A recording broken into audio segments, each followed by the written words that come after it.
নাস্তিক তারা কখনো বস্তুর ইবাদত করে না।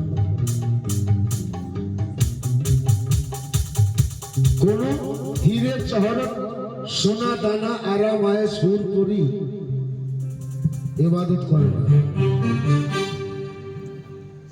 তো লক্ষ্য রাখুন, মন তার সর্বদা মালিকের জন্য ব্যাকুল থাকে।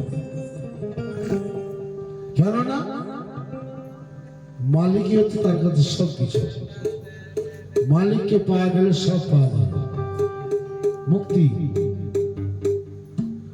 হীরে জহরত সোনা দানা হুর পরি হচ্ছে নফসের খাদ্য, রুহের নয়। তাই কলম ধরে সাজিদ বলে, কলম ধরে সাজিদ বলে, আমার খুশ নসিব